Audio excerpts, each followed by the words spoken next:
warahmatullahi wabarakatuh. Halo teman-teman, perkenalkan nama saya Elektra dari kelas 101 nomor absen 11, dan hari ini saya akan membawakan tugas sejarah Indonesia yang bertema peristiwa bersejarah yang terjadi di lingkungan sekitar. Penasaran gak sih apa aja kira-kira peristiwa-peristiwa bersejarah tersebut? Simak materi berikut ini. Peristiwa bersejarah pertama adalah pembantaian Purwodadi. Pembantaian Purwodadi merupakan salah satu babak peristiwa pembantaian dan pembersihan sisa-sisa pengikut Partai Komunis Indonesia di Purwodadi, Grobogan, Jawa Tengah. Peristiwa ini terjadi pada tahun 1965 sampai 1969 dan diduga terjadi di beberapa daerah, di antaranya Kuwu, hutan Monggot yang berada di Geyer, Sungai Ganjing, Sungai Gelugu, Waduk Simo, Waduk Langon yang terletak di Mangunsari Teguwanu, Sendang Tapak, Daplang, Teguwanu, Kedung Jati, Mojolegi, Boyolali, serta hutan Sanggarahan.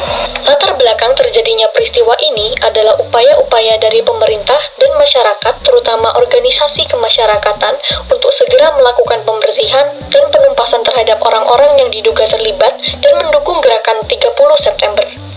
Dan hingga sekarang, menurut informasi yang beredar, telah ditemukan sebanyak 16 titik kuburan massal dari ribuan orang Purwodadi yang menjadi korban pembunuhan massal. Untuk selanjutnya, ada peristiwa bersejarah yang pernah terjadi di Semarang, yaitu Pertempuran 5 Hari di Semarang. Pertempuran 5 Hari di Semarang adalah serangkaian pertempuran antara rakyat Indonesia melawan tentara Jepang. Awal mula terjadinya pertempuran ini adalah karena kaburnya tawanan Jepang di tengah jalan saat pemuda Indonesia hendak memindahkan tawanan tersebut dari Cepiring ke Bulu, dan hal ini menyulut amarah para pemuda Indonesia. Dan bahkan keadaan diperparah ketika sumber air warga Semarang diracuni oleh tentara Jepang. Mendengar hal itu, sebagai kepala RS Purusara atau yang sekarang dikenal sebagai RSUP Dr. Karyadi, Dr. Karyadi berniat memastikan kabar tersebut. Namun, di tengah perjalanan, Dr. Karyadi dicegat oleh tentara Jepang di Jalan Pandanaran. Bersama tentara pelajar yang menyopiri mobil yang ditumpanginya, Dr. Karyadi ditembak secara keji. Dr. Karyadi sempat dilarikan ke rumah sakit. Namun, takdir berkata lain. Nyawa dokter muda itu tidak dapat diselamatkan, dan ia meninggal di usia 40 tahun 1 bulan. Hal ini tentunya menambah emosi warga Semarang pada saat itu. Dan akhirnya, perang pun tak dapat lagi dihindari, sehingga terjadilah perang selama 5 hari yang terjadi dari tanggal 15 sampai 19 Oktober tahun 1945. Dan untuk mengenang para pahlawan yang telah gugur dalam peristiwa bersejarah ini, dibangunlah sebuah monumen yang kita kenal sebagai Tugu Muda. Beralih ke peristiwa bersejarah berikutnya, yakni perlawanan rakyat Demak terhadap Portugis. Portugis datang ke Indonesia dipimpin oleh Afonso de Albuquerque pada tahun 1511, tepatnya di wilayah Malaka, sebelum akhirnya melanjutkan perjalanan ke Maluku, yang dikenal sebagai penghasil rempah-rempah. Awalnya mereka datang dengan tujuan untuk memperoleh kekayaan, kejayaan, dan menyebarkan agama Nasrani. Namun, pada 1511, Portugis berhasil merebut Malaka dan ingin segera melebarkan kekuasaannya sampai ke Maluku. Penjajah ini memaksakan sistem monopoli kepada pedagang yang telah biasa dengan sistem perdagangan bebas.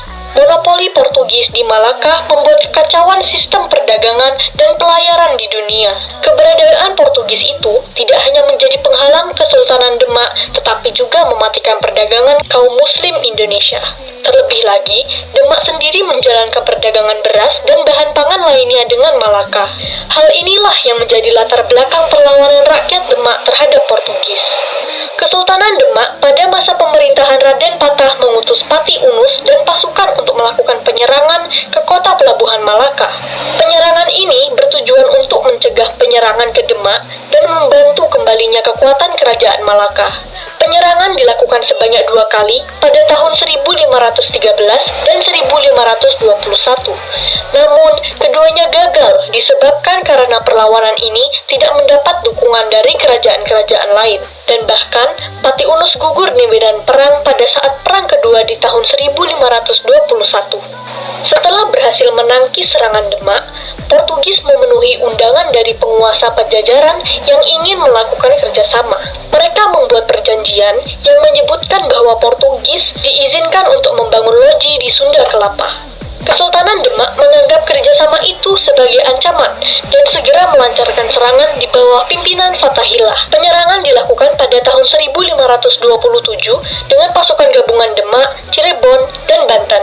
Hasil dari penyerangan itu, pada tanggal 22 Juni 1527, Sunda Kelapa berhasil direbut oleh Fathahillah yang kemudian mengubah namanya menjadi Jayakarta.